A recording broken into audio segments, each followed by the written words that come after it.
Hello, everyone. Welcome back to Huskers in Enemy Territory. Today, I was going to talk about the Indiana Hoosiers. The 2020 campaign was a huge success for the Hoosiers, considering they lost they went 6-2 overall and 6-1, second in the East last year. The 2020 results were wins over Penn State 36-35, Rutgers 37-21. Michigan 38 to 21, Michigan State 24 to 20 or 24 to zip, Maryland 27 to 17, and Wisconsin 14 to 6, with two losses being Ohio State and the bowl game to Ole Miss. Now let's move into some of the strengths of the team overall. The majority of the team played for the 2020 squad, returned for the 2020 campaign. 9 returning starters on offense and 5 out of the 11 on defense, which should help with having one of the toughest schedules in the Big Ten overall, and in college football for that matter. Michael Penix Jr. should be poised to have another successful season, especially considering as a starter, he is 10-2 overall. Wide receiver Ty Fogel, hopefully that's right, is returning for his senior year and had a wonderful 2020 season with 720 yards and a 19.5 average with 7 touchdowns. You have to believe that he'll do a lot more damage in the 2020 season with numbers like he had in the season prior. If you're enjoying the content, consider a like and comment. How do you feel Indiana will do in the 2020 season? And will they have continued success as they did last year? Or will they take a little bit of a step back for this upcoming season? And please consider a subscription. It's free and it only helps my channel grow. Let's get back to the weaknesses of Indiana. The O-line play needs to improve overall. A priority during the spring game was to emphasize the running game with the loss of Steven Scott. He was pretty much their bell cow last year. And looking at it, he rushed for 2,543 yards. And, that's in the past, with 30 touchdowns overall. And that was in the past 3 seasons. So that's a lot of yards and touchdowns to replace.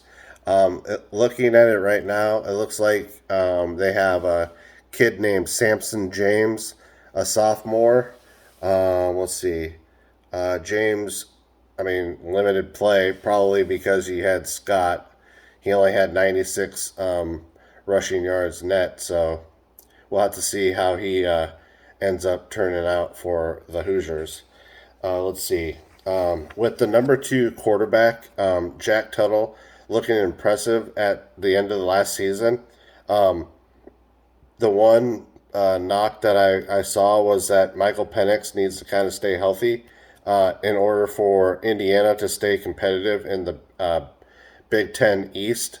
I think that if he goes down, you could definitely see the Indiana record being more towards my floor prediction for them.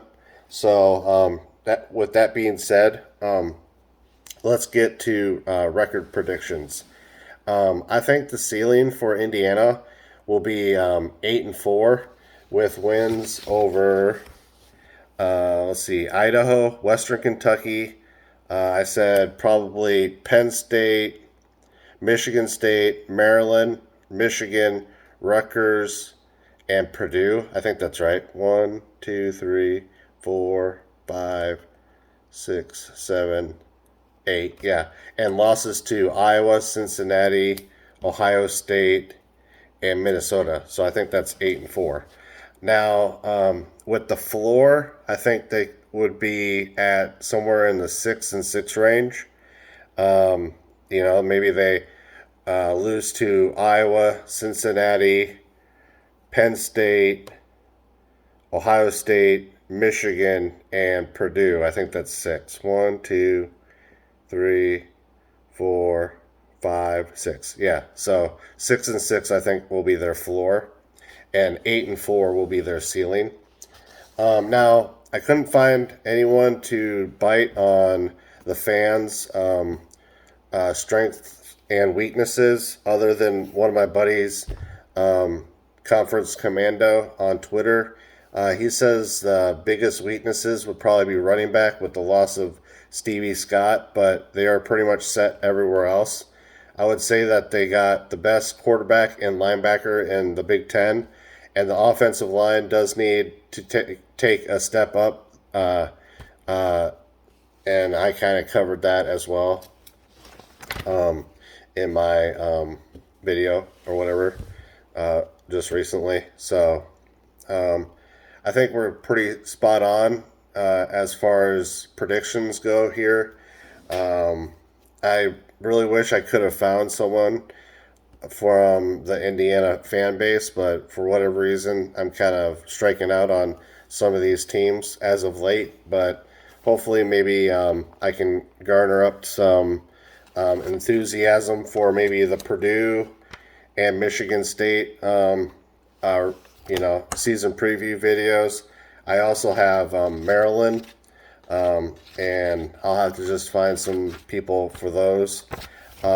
Next video on Wednesday will probably be a Minnesota Vikings type of video, and then on Friday I'll probably do either Nebraska or Michigan State, maybe. I haven't really decided who yet, so look forward to that. And thanks for everyone that's been watching my videos. I appreciate everyone. That's about it. So I'll talk to you on Wednesday. Go Big Red.